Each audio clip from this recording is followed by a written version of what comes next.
Bismillahirrahmanirrahim. Assalamualaikum warahmatullahi wabarakatuh. Alhamdulillah. Nahmaduhu wa nasta'inuhu wa nastaghfiruh wa na'udzu billahi min shururi anfusina wa sayyiati a'malina. May yahdihillahu fa huwal muhtadi wa may yudlil falan tajida lahu waliyyan mursyida. Asyhadu an la ilaha illallah wahdahu la syarika lah wa asyhadu anna Muhammadan 'abduhu wa rasuluh. Allahumma shalli wa sallim wa barik ala nabiyil karim wa ala alihi wa sahbihi ajma'in wa man tabi'ahum bi ihsan ila yaumiddin. Amma ba'd.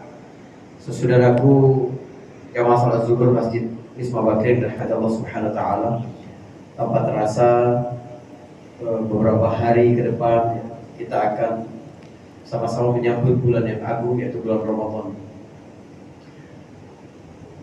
Satu event itu semakin besar, maka persiapannya akan semakin lama. Jadi kalau pernikahan dilangsungkan secara sederhana, maka mungkin persiapannya cuma 1 bulan sebelumnya. Tapi kalau dengan upacara yang lebih megah, maka dibutuhkan waktu lebih lama lagi. Begitulah hal-hal besar dalam kehidupan. Persiapan orang sebelum haji itu lebih lama daripada persiapan orang sebelum pergi umrah. Di dalam Al-Quran Allah sebutkan satu event, ya, hari kiamat itu berkali-kali. Biar sepanjang umur kita di dunia ini kita mempersiapkan itu. Begitulah Ramadan dipandang sebagai sebuah event dan harus kita persiapkan lebih dini. Kenapa? Sebab keberhasilan satu event itu adalah pra-eventnya itu seperti apa, persiapan kita seperti apa. Para sahabat-sahabat dulu, mereka bilang, kami bersedia akan kepergian Ramadan itu 6 bulan sampai 6 bulan setelah Ramadan pergi. Masih meratapi gitu, dalam tanda petik, setelah ditinggalkan Ramadan. Dan kami mempersiapkan Ramadan berikutnya itu dari 6 bulan sebelum Ramadan itu datang. Jadi kalau hari ini kita baru bicara Ramadan pun sebenarnya terlambat. Pada konteks ini kita akan melihat bahwa 12 bulan dalam kehidupan para sahabat setiap tahunnya itu ada nafas-nafas semangat Ramadan yang terus bersama mereka. Maka kita melihat Ramadan bukan sekedar bulan, tapi dia adalah lifestyle. Dia adalah gaya hidup. Bagaimana instalasi ketaatan kepada Allah Subhanahu wa taala dari program-program Ramadan itu. Kita akan melihat bagaimana membuatkan hati menyambut Ramadan ini penuh bahagia, gairah, gitu, motivasi yang lebih daripada sebelumnya. Teman-teman sekalian, tentu saja bertolak dari firman Allah Subhanahu wa taala tentang puasa, gitu. Dalam surah Al-Baqarah ayat 183 itu Allah berfirman, ya ayyuhalladzina amanu kutiba alaikumusiyam kama kutiba alal ladzina min qablikum la'allakum tattaqun. Ada potongan-potongan frasa di dalam ayat ini yang semuanya mengandung pelajaran-pelajaran yang kuat tentang bagaimana kita memandang syariat Allah secara umum dan puasa secara khusus. Yang pertama adalah pada frasa ya ayyuhalladzina amanu, wahai orang-orang yang beriman. Kata ya dalam ya dan alif, ya ayyuha, ya itu adalah media panggil untuk objek yang jauh. Jadi kalau saya melihat dari jauh ada Umar misalnya, saya akan panggil ya Umar, itu berarti jauh. Allah panggil dengan panggilan, ada jarak antara dia dan orang-orang yang beriman, sebab kata yang digunakan di sini adalah bentuk kata kerja. Alladzina amanu, orang-orang yang telah beriman. Berbeda dengan kalau sekiranya Allah menyebutkan dengan kata sifat, yaitu al-mu'min. Jadi al-mu'min atau al-mu'minun dalam bentuk pluralnya itu lebih tinggi daripada alladzina amanu. Sama seperti saya bilang sifat perokok, kalau yang melakukan orang yang merokok, berbeda. Kalau kita melihat ada anak kamu merokok, ya, dalam bentuk kata kerja, bisa jadi dia baru ikut-ikutan, dia sekali-kali. Tapi kalau anakmu perokok, berarti udah sifat. Ini beda alladzina amanu dan al-mu'minun. Di dalam Al-Quran hanya satu panggilan untuk orang mukmin dalam bentuk al-mu'minun. Dalam surat An-Nur Allah Subhanahu wa taala menyebutkan wa tubu ilallahi jami'an ayyuhal mu'minun. Maka tidak ada kata ya ayyuhal mu'minun, tidak ada kata ya-nya. Sebab semua ketaatan-ketaatan yang diperintahkan Allah kepada alladzina amanu, orang-orang yang beriman, itu membuat mereka lebih dekat kepada Allah Subhanahu wa taala. Yang kedua, sahabat Ibnu Mas'ud radhiyallahu anhu itu salah satu pakar Al-Qur'an dari kalangan sahabat. Dia sampai bilang begini, tidak ada satupun ayat Al-Qur'an yang turun kecuali aku tahu di mana dia diturunkan dan tentang peristiwa apa dia diturunkan. Ini kan pemahaman yang dalam tentang bagaimana teks menjelaskan konteks. Tepat sasarannya satu ayat, satu hadis itu adalah tergantung bagaimana kita meletakkan teks itu pada konteks yang benar. Wajar karena Ibnu Mas'ud ini adalah orang ke-6 masuk Islam dari pria dewasa, dan dia langsung bersama Nabi karena dia minta izin kepada Nabi untuk bisa melayani Nabi, kebutuhan Nabi sehari-hari, sehingga dia selalu bersama Nabi. Apa kata Ibnu Mas'ud? Jika kalian mendengar, setiap kali kalian membaca ya ayyuhalladzina amanu, maka pasang pandangan kalian, mata kalian baik-baik, dan pasang telinga kalian baik-baik. Sebab setelah itu selalu ada perintah atau larangan dari Allah Subhanahu wa taala yang berisi kebaikan bagi kamu. Ya Allah. Ada dua informasi di sini. Pertama, bagaimana kita merasakan setiap panggilan ya ayyuhalladzina amanu itu untuk kita. Kita ini setiap kali membaca ayat Al-Quran, ada nggak perasaan di dalam diri kita bahwa Allah sedang berbicara kepada kita? Itu mahal sekali. Rasa itu mahal. Ka'ab bin Qais, salah seorang sahabat di Madinah, suaranya itu lantang sekali ya. Memang keras suaranya. Ketika turun ayat dalam surat Al-Hujurat, ya ayyuhalladzina amanu la tarfa'u aswatakum fawqa sautin nabi. Wahai orang-orang beriman, jangan mengangkat suaramu lebih tinggi daripada suara Nabi. Sebab itu dapat membuat amalan kamu, ya, habitat a'malukum, amal-amal kamu akan berguguran, tidak ada pahalanya, dan kamu akan masuk ke dalam api neraka. Sedih sekali dia, mengurung diri dia di rumah, tidak mau berjumpa Nabi, tidak mau berjumpa orang-orang, sebab dia merasa ayat itu untuk dia. Dia adalah penghuni neraka ini, bakal masuk neraka. Nabi kehilangan beberapa hari tidak ada Ka'ab.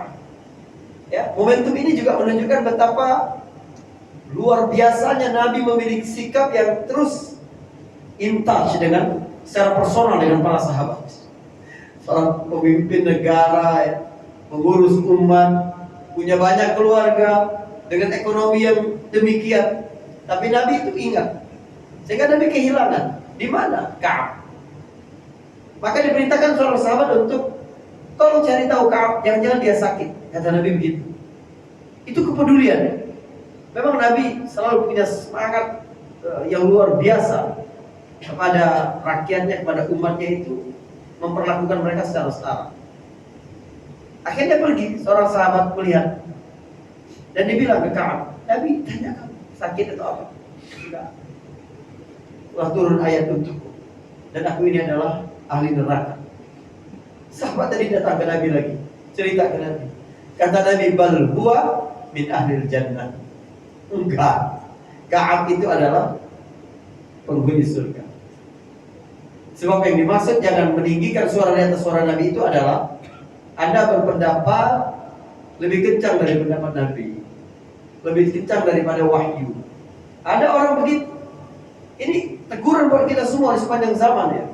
Jangan sampai ketika ditanya tentang agama jawabnya begini, saya rasa, saya pikir. Jangan. Agama ini qaulullah, qaulur rasul. Ya. Bukan pandangan-pandangan kita, perasaan-perasaan kita, bukan. Gak boleh merasa lebih lantang daripada wahyu. Ini perasaan. Ini yang hilang dalam diri kita. Buktinya kebanyakan dari kita kalau baca ayat tentang wabil walidaini ihsana, dan berbuat baiklah kepada kedua orang tua, bilang ke anak, tuh lihat harus berbakti kepada kedua orang tua. Seolah-olah ayat itu untuk anak kita. Enggak, setua apapun usiamu engkau tetap anak bagi orang tua. Sebanyak apapun anak cucumu, engkau tetap anak. Artinya kewajiban untuk berbakti kepada kedua orang tua tetap ada. Bagaimana kita selalu membangun rasa semua ayat-ayat yang Allah Subhanahu wa taala turunkan itu yang kita baca itu untuk kita, untuk kita, untuk kita. Ini yang pertama. Setiap kali baca ya ayyuhalladzina amanu. Yang kedua, bahwa seluruh perintah dan larangan di dalam Islam, apalagi yang dimulai dengan ayyuhalladzina amanu itu, kita harus sadar ada kebaikan, hikmah yang luar biasa. Manfaat itu kembali ke kita, bukan kepada Allah. Gak ada manfaatnya bagi Allah bikin kita lapar, bikin kita haus, bikin kita harus bangun pagi, bikin kita, gak ada manfaatnya. Allah tidak mengambil keuntungan apapun dari ibadah kita itu. Nah inilah bedanya hamba Allah dengan hamba selain Allah. Kata hamba, abdun, itu hina sekali, bawah. Tapi begitu dia bersanding dengan kata Allah, hamba Allah, maka dia menjadi tinggi. Kenapa? Sebab hamba kepada selain Allah Subhanahu wa taala, maka majikannya lah yang akan mengambil kebaikan-kebaikannya. Tenaganya, waktunya, ya, itu. Tapi kalau hamba Allah sebaliknya, hambalah yang mengambil kebaikan-kebaikan, rahmat, hikmah, kelembutan, kasih sayang dari Tuhannya, yaitu Allah Subhanahu wa taala. Kita pasti bisa menemukan semua perintah-perintah syariat itu untuk kebaikan kita. Lambat atau cepat. Banyak. Allah panggil orang-orang yang beriman. Kutiba alaikumus shiyam, diwajibkan atas kamu berpuasa. Ini frasa kedua yang ingin kita perhatikan. Kata kutiba itu apa artinya? Kutiba itu artinya furido plus. Jadi paling bawah itu wujiba, diwajibkan. Di atas itu furido, difardukan. Di atas itu kutiba. Kutiba itu artinya ditulis. Nah, arti asalnya ditulis. Kitab, tulisan, kitab. Kataba, menulis. Kutiba, ditulis dalam bentuk pasif. Artinya kutiba alaikumussalam artinya adalah difardukan dan didokumentasikan. Hutang itu kalau banyak ditulis, dicatat, pakai materai, ditandatangani, begitu. Perjanjian-perjanjian penting itu dicatat. Ada perjanjian yang cukup dengan lisan, tapi yang sifatnya besar itu ditulis. Karena itu di dalam Al-Quran hanya perintah-perintah yang berat bagi manusia menggunakan kata kutiba. Kutiba alaikumul qital, diwajibkan bagi kamu berperang. Kutiba alaikumul qisas, diwajibkan kamu menegakkan hukum qisas. Kutiba alaikum idza hadara ahadukumul maut in taraka khairan lil wasiyah, meninggalkan wasiat ketika mau mati. Itu manusia berat juga itu. Coba kalau ada orang sakit Anda bawa kertas sama pulpen, tulis wasiat ya, kira-kira gitu. Tadi lempar. Begitu juga puasa pakai kata kutiba. Unik kewajiban puasa itu. Dia berat bukan karena melakukan, tapi meninggalkan. Itu yang unik. Kenapa? Perhatikan, Bapak Ibu. Di dalam diri manusia itu terdapat banyak organ, dan organ itu setiap waktu ingin dipuaskan, keinginannya itu ingin dilaksanakan. Siklus ini berlangsung setiap hari. Setiap hari mata kita itu mengirimkan pesan, keinginan-keinginannya.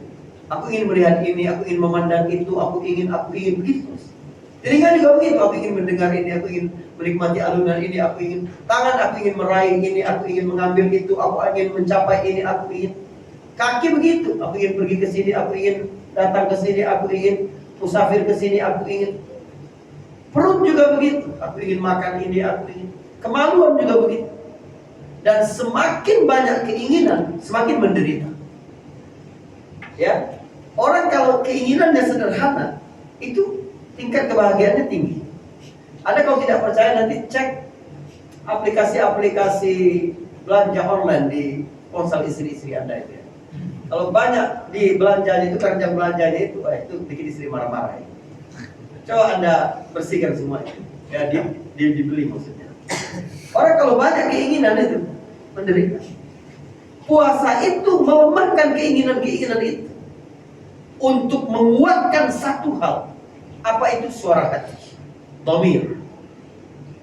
Itu yang membuat manusia pada akhirnya konsentrasi kepada satu hal dan menjadi ringan menghadapi kehidupan. Nabi bilang begitu. Apa kata Nabi? Dalam hadis tentang menikah. Ya masyarakat syabab. Ini dalam kaitan puasa ya. Anda nggak harus dengar hadis ini sungguh-sungguh banget karena Anda udah nikah semua. Man istata'a minkumul ba'a falyatazawwaj. Hei para pemuda, kalau kalian mampu nikah, kata Nabi. Kenapa? Sebab pemuda itu hasratnya masih tinggi sekali. Keinginan-keinginan organnya itu tinggi sekali. Mata, kemaluan, apa kan gitu. Kata Nabi, nikah. Fa innahu aghaddu lil basar wa ahsanu lil farj. Karena menikah itu lebih menundukkan pandangan dan lebih mensucikan kemaluan. Karena hawa nafsu itu, Bapak Ibu-ibu, sifatnya netral. Bukan baik, bukan buruk, bukan hawa nafsu itu, netral. Mustahil Allah menciptakan sesuatu yang buruk. Karena itu setiap Allah menciptakan hawa nafsu, Allah ciptakan saluran yang halal untuk menyalurkannya. Ketika dia disalurkan sesuai dengan hukum Allah, manusia menjadi tinggi. Jadi dia adalah media untuk meninggikan kedudukan di sisi Allah. Tapi kalau tidak sesuai dengan hukum Allah, manusia menjadi hina. Allah menitipkan hawa nafsu kepada lawan jenis. Allah buat saluran halalnya menikah. Dengan menikah kita punya anak, jadi jariah, anak kita nanti beramal soleh, pahalanya dapat ke kita. Itu meninggikan kita semua. Di akhirat nanti ada orang tua yang heran-heran, kok dia dapat surga setinggi ini? Padahal amalannya nggak cukup. Ya Allah, kami dikit banget beramal, kok bisa dapat begini? Apa kata Allah? Bistighfari waladika lak.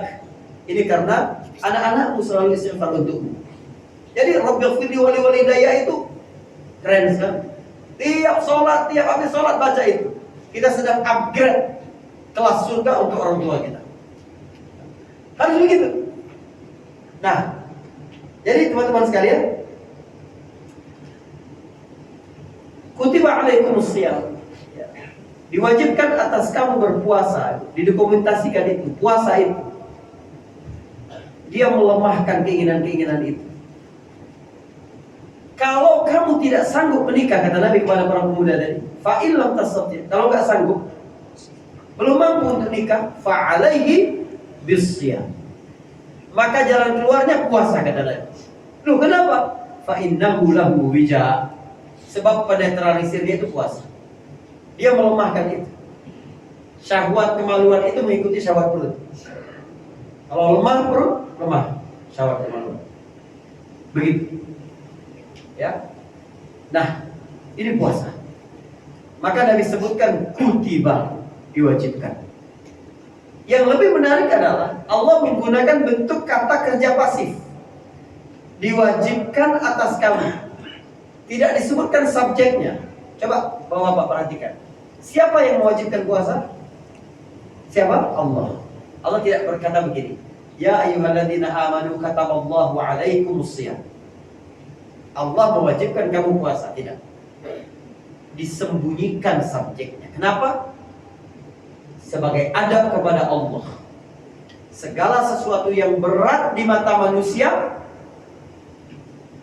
seolah-olah itu bukan dari Allah Subhanahu wa taala. Begitu kamu sudah yakin nanti, ketika kamu sudah tahu itu ringan bagi kamu, baru kamu sadar bahwa itu dari Allah. Maka kita ketahui ketika Nabi Khidir alaihissalam melobangi perahu, apa kata Khidir kepada Musa? Fa'aradtu an a'ibaha. Karena ada raja yang zalim di depan yang akan mengambil semua perahu yang tidak ada cacatnya, maka aku ingin untuk membuat perahu itu ada celahnya, ada cacat. Khidir tidak berkata fa'aradallahu an a'ibaha. Allah ingin aku melobangi perahu itu, tidak. Sebab di mata manusia itu tidak baik. Padahal itu baik. Maka kata di situ menggunakan kata bentuk pasif. Beda dengan di Al-Quran ada kata-kata kutiba lagi, tapi dalam bentuk aktif. Kataba. Kataballahu ana wa rusuli la aghlibanna ana wa rusuli. Ya, dalam surat Al-Mujadalah ayat 21. Allah menetapkan bahwa kemenangan untuk Allah dan Rasulnya, selalu untuk Allah dan Rasulnya, kemenangan. Atau kata rabbukum ala nafsihi rahmah dalam surat Al-An'am ayat 54. Allah mencatat, menetapkan atas dirinya, mewajibkan dirinya penuh kasih sayang kepada diri kalian. Kasih sayang, pertolongan, kemenangan, keimanan. Ulaika kataba fi qulubihim. Di ayat berikutnya Mujadalah tadi, ayat terakhirnya 22. Mereka itu yang ditetapkan oleh Allah, disebutkan subjeknya. Tapi untuk hal sesuatu yang dilihat oleh manusia berat, Allah tidak sebutkan namanya. Baik, kutiba alaikumusiyam, diwajibkan atas kamu berpuasa. Kama kutiba ala ladzina min qablikum, seperti diwajibkan bagi umat-umat terdahulu. Ini menarik. Banyak syariat yang memang sudah ada dari zaman dahulu. Misalnya sholat, berwudu, itu sudah ada dari dulu. Bayar zakat sudah ada. Nabi pernah berwudu ya. Nabi itu berwudu kadang membasuh anggota wudunya itu satu kali boleh. Kadang Nabi mencucinya 2 kali. Kadang Nabi membasuh tangan sekali, muka 3 kali, gitu ya, kaki 1 kali, gitu. Ada yang 3, ada yang 2 begitu. Untuk menunjukkan boleh semua. Tapi ketika Nabi berwudu 3 kali, kecuali kepala itu cuma sekali. Ya, Nabi mengusapnya ke belakang lalu itu dan telinganya. Nabi berkata begini, inilah wudu yang diajarkan kepadaku dan nabi-nabi sebelumku. Berarti ada wudu itu. Atau sholat, ada yang perintah-perintah sholat. Seperti ucapan Nabi Isa alaihissalam ketika berbicara sedang bayi itu. Diperintahkan aku untuk melaksanakan sholat. Tapi khusus puasa Allah sebutkan seperti diwajibkan bagi umat-umat terdahulu. Apa hikmahnya Allah mention umat terdahulu pada kewajiban puasa? Ada 2. Setidaknya ada 2. Pertama, agar lebih ringan bagi kita menjalankan kewajiban yang terlihat berat itu. Manusia ya, sebenarnya kuat ketika menjalani satu ujian. Tapi ketika dia merasa dia sendiri yang kena ujian itu, dia menjadi lemah. Begitu. Misal, Anda lihat usaha Anda atau karir Anda, atau sekarang 2023 ini, aduh bonus dipotong, gaji nggak naik, libur dikurangin, misalnya ya. Tapi Anda lihat, semua teman-teman juga gitu, lebih ringan. Tapi kalau teman-teman lain bonusnya ditambah, karirnya bagus, kita sendiri, itu kerasa. Ya, al-musibatu idza ammat khaffat, kata orang Arab. Musibah itu, ujian itu kalau dia menimpa semua maka menjadi lebih ringan. Kenapa perempuan kurang sabar dengan musibah? Kenapa? Karena dia ketika dapat musibah, dia fokus kepada dirinya sendiri lalu mengira semua perempuan bahagia. Dia berkata, aku adalah perempuan paling malang di dunia. Begitu. Padahal setiap orang ada musibah. Maka Nabi sebutkan, Allah sebutkan, kamu berpuasa, ini umat terdahulu juga puasa, menambah azam, kekuatan. Hikmah kedua adalah menambah motivasi. Sebagaimana umat-umat terdahulu dapat mencapai kemuliaan dan pahala dari puasa, kamu jangan kalah. Kamu juga harus dapat keutamaan dari berpuasa itu. Itu kan Allah. Baru Allah sampaikan la'allakum tattaqun, agar kamu bertakwa. Ini tujuan paling mewah dari puasa. Ketakwaan itu bergunanya ke siapa? Ke kita. Bagaimana kita memahami konteks puasa paling sederhana dapat melahirkan ketakwaan? Takwa itu merasakan kehadiran Allah, pengawasannya, ilmunya, itu yang menguat ketika kita berpuasa. Maka ketika jam 4 sore kita sangat haus berada di ruangan kerja kita sendiri, terus ada minuman dingin, mau nggak? Kalau kita puasa, mau nggak kita minum seteguk saja dari air itu? Nggak mau. Kenapa tidak mau? Karena kita tidak mau sia-sia. Apa yang sudah kita tahan imsak dari mulai subuh tadi sampai jam 4 sore, jadi sia-sia hanya karena seteguk air. Kenapa kamu yakin sia-sia? Kenapa? Kan gak ada orang yang lihat. Pasti semua orang akan berkata, Allah lihat. Kesadaran bahwa Allah melihat itu, kalau dibawa dalam semua urusan-urusan, di meja-meja pekerjaan, di pasar-pasar dan tempat-tempat berbisnis, aman sekali dunia ini. Sebab kerasa bahwa minum seteguk air saja yang mulanya halal kita gak berani, gak dilihat orang. Apalagi ini bisa dilihat orang, bisa viral di medsos, bisa kan begitu. Hasil korupsi, hasil apa gitu, macam-macam. Karena itulah ketika seseorang merasakan adanya Allah, kehadiran Allah dimanapun kegiatan-kegiatannya, dia menjadi hati-hati, maka nilainya menjadi tinggi sekali di sisi Allah. Inna akramakum indallahi atqakum. Yang paling mulia di antara kamu adalah yang paling bertakwa. Kenapa? Karena dia selalu mendekat kepada Allah. Karena dia selalu mendekat kepada Allah, maka Allah janjikan kebaikan-kebaikan. Wa man yattaqillaha yaj'al lahu makhraja wa yarzuqhu min haitsu la yahtasib. Wa man yattaqillaha yaj'al lahu min amrihi yusra. Dimudahkan urusannya, dapat rezeki yang tidak diduga-duga, kemudian dicarikan jalan keluar setiap usahanya. Karena ketika dia berpikir tidak mau melakukan kejahatan, kan ada Allah dekat aku. Maka Allah juga ketika dia berada dalam kesusahan, Allah ingin dia juga sadar bahwa Allah dekatku itu, maka pertolongannya juga dekat, bimbingannya juga dekat, petunjuknya juga dekat, kekuatan darinya juga dekat. Subhanallah. Begitulah cara kita melihat puasa sebagai anugerah terbesar yang Allah berikan untuk recharging, ya, hati kita menjadi lebih kuat lagi. Mungkin ini yang bisa saya sampaikan, Bapak Ibu. Kalau ada yang ingin tanya atau diskusi, silakan Pak. Baik. Jika tidak ada, kita akhiri, ya. Kita tutup dengan doa kafaratul majlis. Subhanallah wa bihamdihi, asyhadu an la ilaha illa anta, astaghfiruka wa atubu ilaik. Assalamualaikum warahmatullahi wabarakatuh.